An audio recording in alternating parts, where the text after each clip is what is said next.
Hello and welcome back to another one of Paul's beer reviews. I hope you're doing well today. This is a video that I was hoping I'd never have to make really.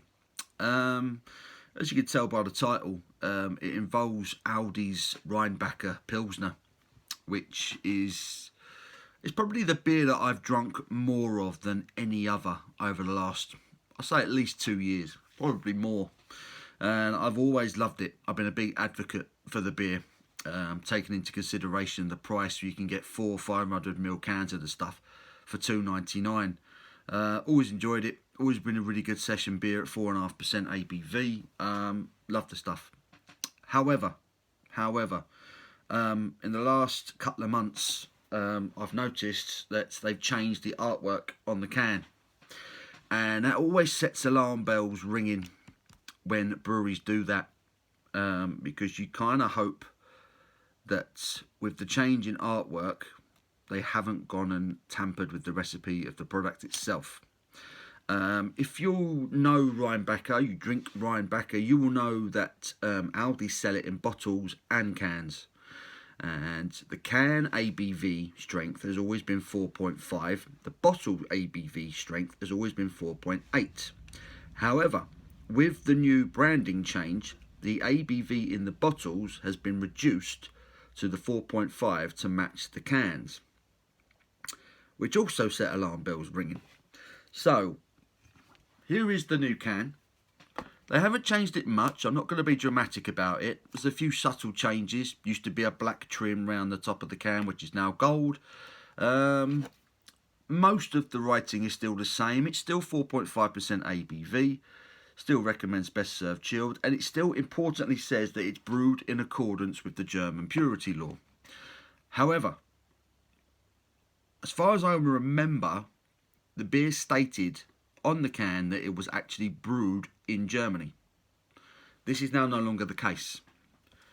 All it says on the back now is the usual spiel that's written on the back of most Aldi products, and it's specially produced for Aldi stores, and it gives their address, which is in the Irish address, or Warwickshire I've got here. Aldi stores Ireland is a different address, so yeah, it's a British address. Nothing about the beer being actually brewed in Germany. But yeah, still 4.5%, still 500ml can. So we're going to get this out of its can into a glass and see if it's changed. Now this is, technically it's the third review I've done of this beer. I reviewed it first time almost 2 years to the day, and I kind of reviewed it as a kind of a good buyer's guide for people wanting to stock up their fridge over Christmas, what good lagers you could get for good money. And for $2.99, 4 cans of this stuff was good value for money. And then I reviewed it again in another video about 6 months or so ago, and I put it up against Lidl's Perlenbacher, and I still said then I preferred this stuff, the Rheinbacher. However, you can, here's the beer. Now, I've got to say there aren't major differences in the way the beers look, but I've opened a few of these now, and I do think it looks slightly paler, slightly lighter in colour. There is gentle carbonation on this one. Head has dissipated pretty sharpish on it. Let's get the aroma. It still smells clean. Subtle citrus aroma to it, but there is also a subtle metallic note I'm getting on the aroma that I don't remember getting before. It has a more of a cheap, it has a slightly more cheap run-of-the-mill mass-produced lager smell about it.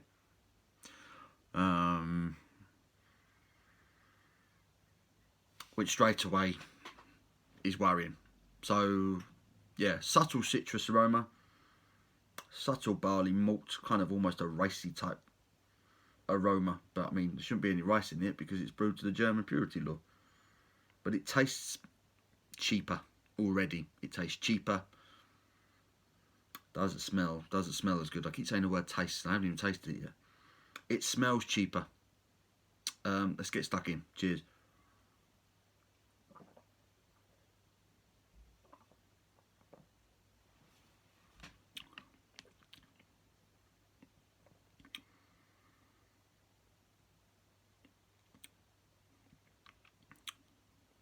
And it tastes cheaper as well.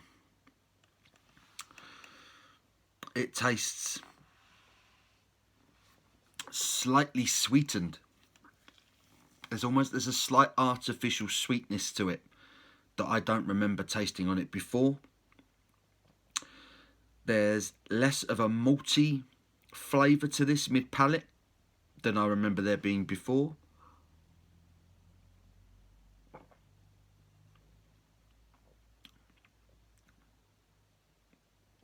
And that sweetness comes with a slight citrus edge, which I remember tasting quite natural beforehand. It now tastes slightly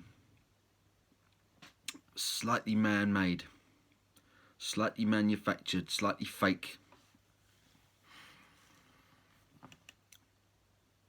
And there's a bitterness to this as well at the back end that also tastes slightly metallic, slightly artificial.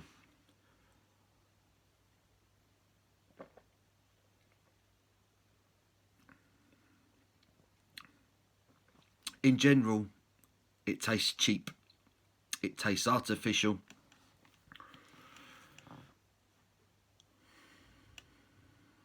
And that bitterness at the back end doesn't taste right at all.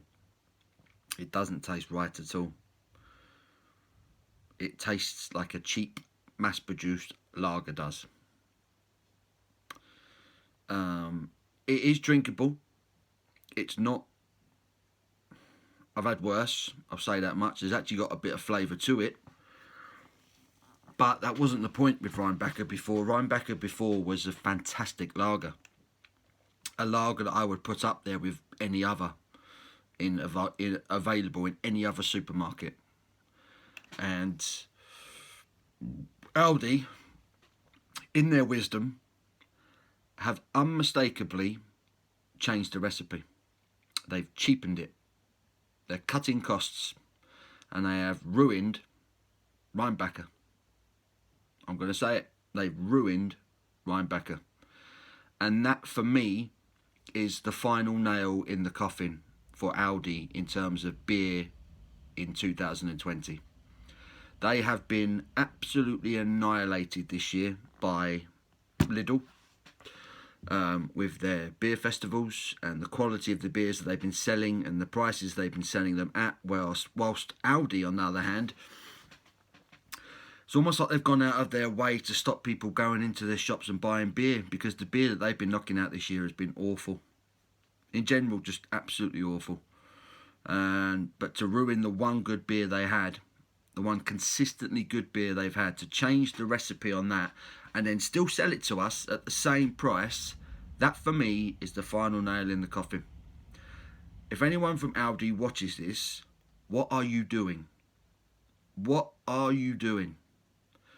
This stuff, I've been shouting about this stuff from the hilltops for a good couple of years, and how good it is, what a bargain it is.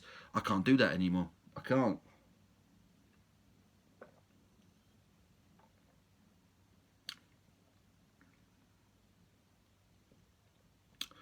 It tastes cheap. It tastes artificial. This is a poor man's version of the Rheinbacher you were knocking out just a few months ago. This is rubbish. This is a rubbish version of what was once a great lager. You've ruined it. You've absolutely ruined it. And I don't see, what's the excuse? What excuse have you got? I would love for someone for Aldi to contact, I don't know, someone, one of the beer tubers, any one of us, and explain what you've done, why you've done it, the reason behind it, because it's a joke. And then you're still selling it to us for the same price. It's a piss take, basically. It's a piss take on your part. And yeah, I'm gutted. Absolutely gutted. such a good beer, and you've trashed it. You've absolutely trashed it. And I'm not going to say it's awful. I'm not going to say it's awful compared to other lagers, because it's not. It's still better than others, but only just. This has gone from, taking into consideration the price and the quality of the beer, this has gone from a sort of a 9, 10 out of 10 beer to a 5. And that's being generous.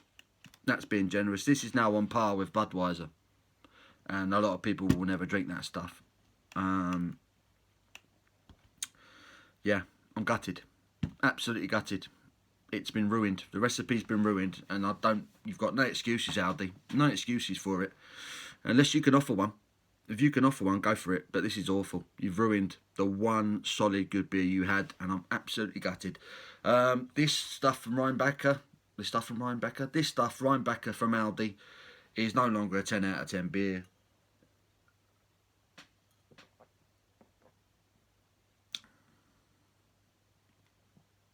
It's bang average now. It's a 5. I'm going to give it a 5 out of 10. I'm afraid to say. Bang average now, but there you go. Why do companies do this? Why do they do this? How much money are Aldi saving by doing this? I'd love to know. Because they trashed a really good beer. So 5 out of 10 from Paul's Beer Reviews. I hope you've enjoyed the video, because I haven't.